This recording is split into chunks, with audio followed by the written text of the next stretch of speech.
Hi, I'm Laura. Hi, I'm Haley. Nice to meet you. Nice How are to you meet doing too. today? Good. How are you? I'm doing well. It's been a pretty busy week, but Yeah, same here. yeah. So, what do you have to do today? What are you wanting to do?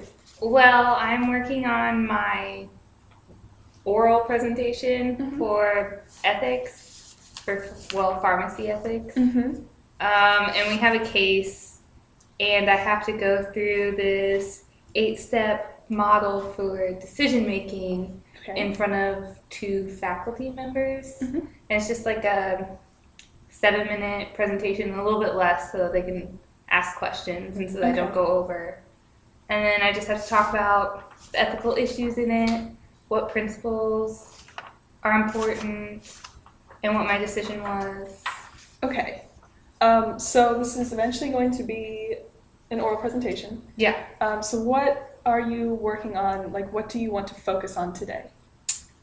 Um, Maybe just, organizing it and figuring out the best way to explain the principles. Okay. Because I realized in my group presentation that it was, I don't know, I started like rambling a little bit too much Mm-hmm. or like repeating the same thing, so it got like twisted and didn't quite make sense. Okay. Got confusing. So what was this group presentation that you did? It was like the exact same format where we got a case, but there was like 5 of us. And so along with this one too, we have to do a write-up and then we present basically what we wrote up because it's a write-up of the 8 steps. Okay. And so we just, together we worked on it, Mm-hmm. and then we just presented our case. It was on using ibuprofen and whether it would slow bone healing. Okay. So yeah. All right. Did you receive any feedback on that assignment that you want to work on for this one? Yeah, I have it over here. Okay. I actually got some good feedback. Awesome. We'll get marked down. The only thing that we needed to improve on was research. And then I think it says enthusiasm effectively holding attention and elicits class or instructor participation in questions. Okay. So We did ask questions. they want you to get the audience more involved? Is that what he's saying? I guess just be less boring and mundane and a little bit more Okay. A little less monotone. enthusiastic. Yeah. Okay. And research, you said?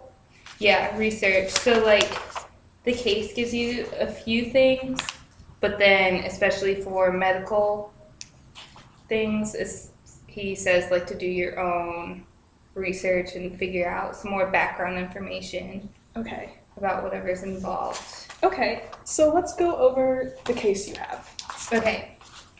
So, do you want me to read it to you? Either that or you can summarize it. It doesn't really matter. Okay. Well, Susan, she's a pharmacist and she's mother of 3 kids under 5, and she has to take a continuing education seminar at Butler. Mm-hmm. She planned on going for quite a while, and it's coming right up to the deadline for continuing ed to be due. And she hadn't been keeping up with it, and she really needs hours from the seminar. Mm-hmm. But on Saturday morning, 2 of her kids had 102-degree fevers, and the other one fell and required stitches. The babysitter canceled. Her husband, a firefighter, was already at work for his 24-hour shift. That's unfortunate.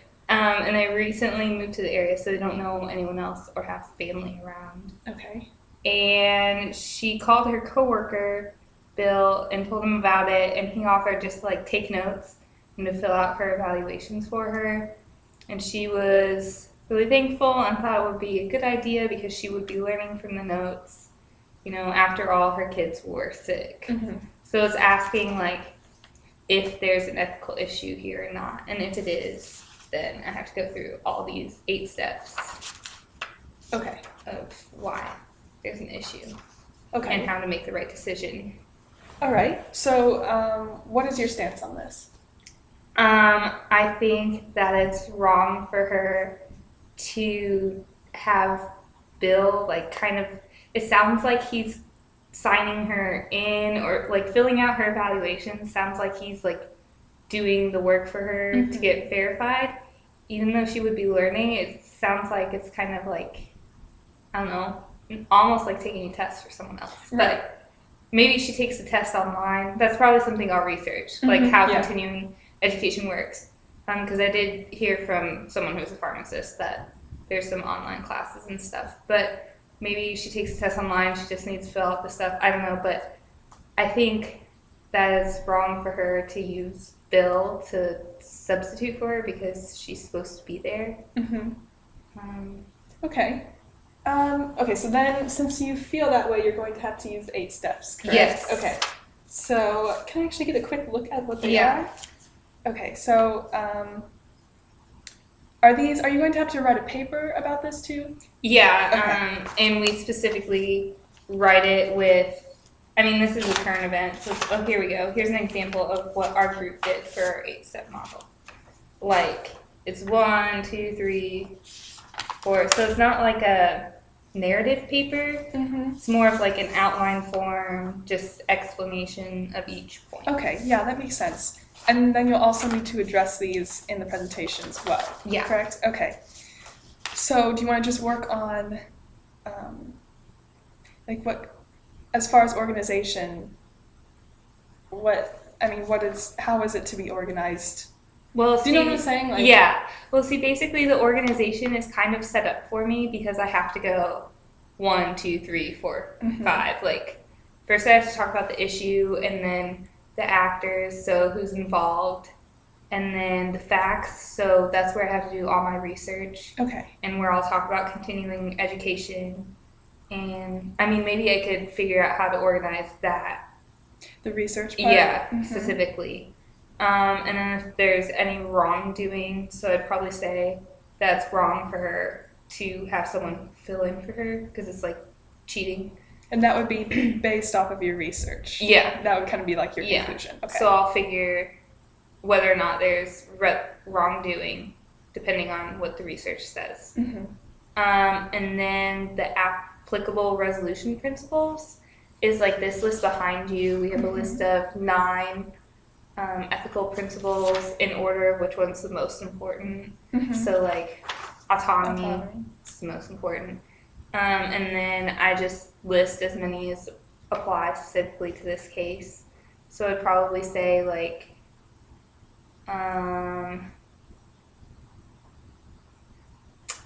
let's see, accountability, probably. Right. Because she's like accountable for her actions. You could probably do a little bit of justice as well. Yeah. Fairness. Yeah. Okay. So if you wanted to talk, do you want to talk a little bit about research and how you would organize that? Or is there a specific step you want to focus on?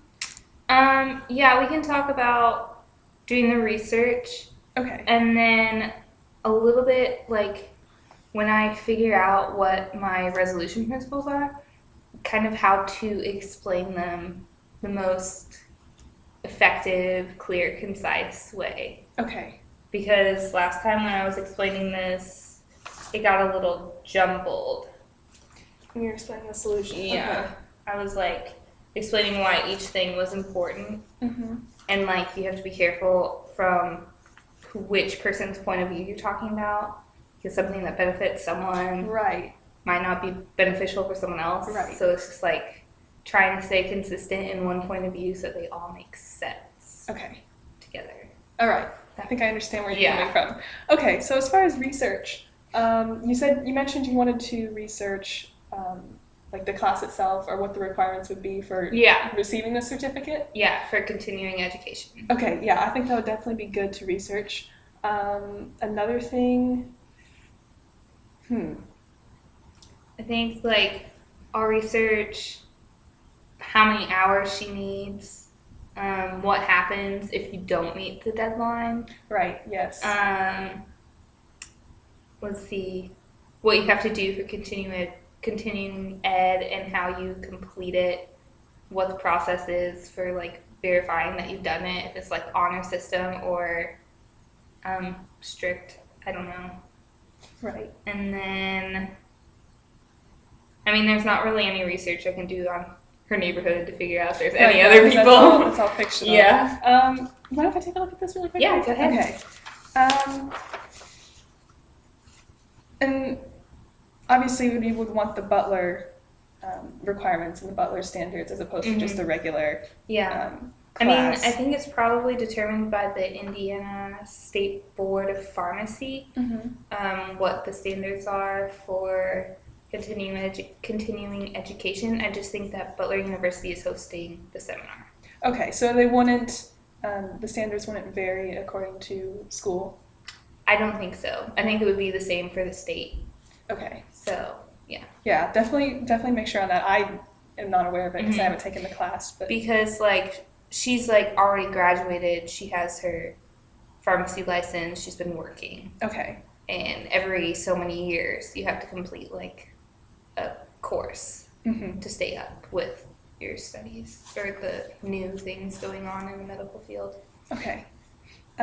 Is most of this supposed to be... I'm trying to think of how to word this. Like, are you supposed to take a standpoint based on... Because there's two ways you could kind of go about this. One could be, is it ethical for her to do this from a standards point of view? Like, is she following the standards? Is she completing the process as it's meant to be completed? And then you could also take it as, is the fact that her babysitter canceled and her husband is at work, like, are these things that would warrant her staying home? Yeah. Or is that kind of off base? No, I don't think it's off base. He said that it depends on what assumptions you make, how you approach the case. So he just wants he specifically asked us to summarize the case in our own words so that he knows what we're doing, like what we're thinking and where we're coming from.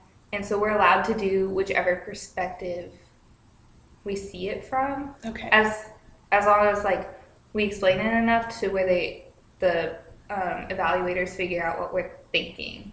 Like, he said assumptions are allowed to be made as long as they're not wrong. So I can't, like, assume anything that's not in the case, like making things up, but... Okay. Is it either one or the other? Because, like, are you supposed to pick...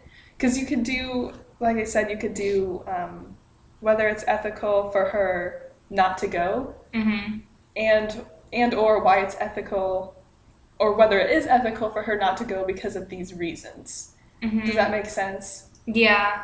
I think what we basically do is that we do have to focus on, like, one issue, so I can't, like, do both because the first step is identifying the issue explicitly. Okay, yeah. And then what is happening will be part of the facts. Like, it'll be like, oh, her husband's at work, baby's canceled. So the background setting. So that's part of step 3. And then step 5, I can put, like, loyalty to her family as being one of the resolution principles.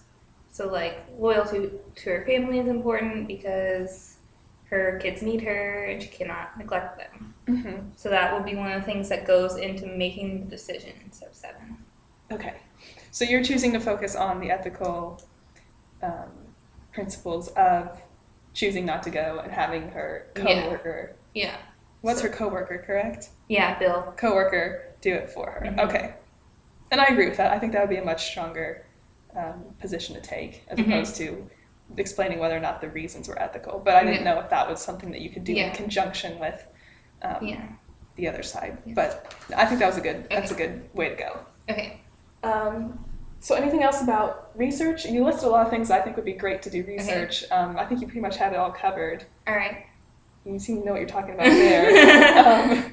What was the other thing you were saying was the solutions, correct? Yeah, the resolution principles. So, like, when I'm describing them, like, so far I have, like, loyalty and accountability. I'm thinking beneficence. Beneficence and non-maleficence always get confusing because beneficence is doing the most good and non-maleficence is doing no harm. So, like, when you explain one over the other, they're, like, opposites of each other, but they kind of, like, I mean, well, they're not opposites, they're the same thing, but there's two different ways that you can apply them. Actually, let's see. So, do you only have to, you can only choose, would you want to choose just one? Or would you want to do both? No, you can do both, but whenever in step 6, you list only 2 principles that oppose each other, and that's what causes the conflict, the ethical conflict. So I think... So you would want to use those too. I could say beneficence also, like, to do good by taking care of her family. Right. Or I could say to do good by completing her continuing education and keeping up to date on her pharmacy standards so that she does the best job for her patients. Mm-hmm. And then non-maleficence, do no harm. Same thing. I could be like, well, to not harm her patients by not completing the continuing education. Right. So it gets into that little negative, like, the only thing area. The only thing that concerns me a little bit about the argument of not harming her patients is that I'm not sure if that would be a little bit of an assumption. Yeah. Kind of assuming that if she didn't do this herself, and the case did say that she planned to review the material afterwards, right? So I don't know if that would be an assumption to say that the fact that she did not take this course in person would harm her patients either directly or indirectly. Yeah. So that, I mean, I think if you can build a good argument with that, then that would be fine to use, but I would hesitate and make sure not to make an assumption in that way. Yeah. Also for the beneficence, would you need to distinguish between doing good for her family and doing good for society? Yeah. Kind of? Yeah. Okay. I would have to, like, I don't know if I could say doing good for both, because then, like, they oppose each other, and in the right versus right, I can't be like beneficence versus beneficence. Right. So I think I would have to define beneficence as, like, doing good for a family, and then define non-maleficence as not harming her patients by being uninformed. Okay. Like, indirectly. Yeah. So yeah, that would be a good thing to do, to choose one, like one, not stance, but one perspective of beneficence. Yeah. Okay. Didn't you say you needed to choose 3? There was one step where you needed to choose 3 principles, or am I just making No, just the next step is just 2, and so, like, one opposes the other, so and it would be the 2. Conflict. Yeah. So I could do beneficence versus non-maleficence. That's always kind of an interesting tangle of opposing principles. Yeah. That's where I kind of have to be careful how I explain it, but I'll just have to be clear in the step before what I define each one as, so then I can say that they oppose each other. Right. And kind of setting up how they do. So you could say, what step was this again?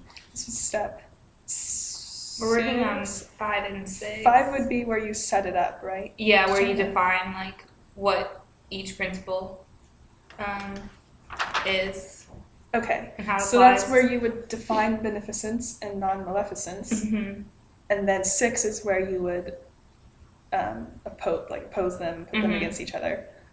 Okay. So yeah, I think you have the right idea about defining both of them in the context in step 5. Like, are you wanting to literally define beneficence and non-maleficence, or do you want to kind of put them in the context and explain them? Only, like, in the context. Okay. Like, I'm not going to say to do good in a fully transparent manner, because, I mean, we've talked about that in class, so, So no. Yeah. Okay. Yeah, I think you're on the right track with that. And then for 6, so you'd have to pit them against each other. So are you just wondering how to make it as clear as possible that they're conflicting? Yeah. I think that'll naturally come out of defining both of them in the context. because if you explain it in terms of how beneficence is exemplified in the case, Mm-hmm. and then how non-maleficence, that's a mouthful, Yeah, is exemplified in the case, then I think I don't know, since you don't have the presentation ready yet, Mm-hmm. but I would think that it would almost come naturally to see how they oppose each other. Yeah. I mean, like, I can give you an example of sure. how it was confusing. Yeah. Because I was talking about this case, brief overview, I guess. It was a volleyball player had surgery, and she was on a lot of ibuprofen for the pain management. Mm-hmm. And the pharmacist had remembered, just like as she's filling the prescription, that she read a survey article. So it was like preclinical, not like very. It didn't have a lot of evidence to support it. Mm-hmm. So it's kind of like up in the air that it could have slowing effects on the healing of her bones, but at the same time, like if she doesn't take it, she'll be in pain. Right. And so she's not 100% sure of the information, and she doesn't know if, like, in the sense of veracity, which is like always telling the truth, if she should just full disclosure, like tell her, like, oh, maybe you shouldn't take this because it could slow bone healing, or if she should not say anything. So we decided that she shouldn't say anything because it's sharing information that she doesn't know for certain. Mm-hmm. And so we talked about, I explained autonomy, and I said that it was the patient's decision to decide whether she should take the medicine or not because she doesn't want to be in pain. Mm-hmm. And then informed consent is a subcategory of autonomy. So she has to have all the information to be able to make the best decision. So it's kind of also a debate of whether all the information was including the survey article, but we decided that it wasn't including it because it wasn't 100% certain that was true. Okay. And then I said beneficence was involved because the pharmacist wanted to do good in fully transparent manner, which would be completely upfront. And then non-maleficence was important because she didn't want to harm her by not giving her the medication because that would increase her pain. And then veracity because she needs to be honest. And then we said that veracity and non-maleficence conflicted. Okay, so those were the two that you chose. Mm-hmm. So to do no harm and to tell the truth. Mm-hmm. Well, and they said that was hard to understand? Yeah, when I was explaining it, like when I was actually speaking, giving this presentation, I felt like I needed to say more whenever I was explaining them. Mm-hmm. I mean, when I just explained them to you, I didn't overdo it. Right. But I was like standing there trying to explain it, and I started rambling a little bit to the point where I was like kind of mixing up beneficence and non-maleficence and like getting close to like confusing everyone in blurred lines. Yeah. Okay. And that makes sense because sometimes I think it's better to be, the more concise you can be, the better. Mm-hmm. Because then when you start to kind of ramble, it's like you want to keep explaining yourself, but in doing so, you're confusing people even more. Yeah. So I would just suggest with this next one, being as concise as you can and not feeling like you need to explain it more, because usually you'll explain it the best if you just do it in, you know what I'm saying? Like if you do it in a good couple of sentences. So like with this one, with beneficence and non-maleficence, I don't think it'll be confusing if you just make it clear that it's pitting the duty to your family against the duty to future patients. Mm-hmm. So I think if you kind of highlight that, it would be like almost an internal conflict. Mm-hmm. If you highlight that it's struggling between these two duties that you have towards two different groups of people, then I think you should be okay with kind of getting that message across. Okay. In a clear way. All right. That's good. Does that make sense? Yeah. Okay. Yeah. So do you have any other questions or anything else you want to work on? Not that I can think of at the moment. Well, you seem to have a good grasp of what you're doing and what you hope to do. Mm-hmm. So I think you'll be good if you just, like I said, refrain from making assumptions about the non-maleficence. Yeah. And I think you should be good with making it clear if you just explain the two. Mm-hmm. Not too much, but like explain them enough. You know what I'm saying? Yeah. So it's clear but not excessive. Yes. Okay. Exactly. All right. That sounds good. Okay. Are you sure there's nothing else? Any other questions or concerns? Not that I can think of at the moment. Okay. Well, if you ever need to come back, we're usually here definitely every afternoon. So you can always sign up for another time. Okay. Outside the door. All right. So yeah, come back if you need to. Thank you. All right. Thanks for coming in. Thank you. Have a good evening.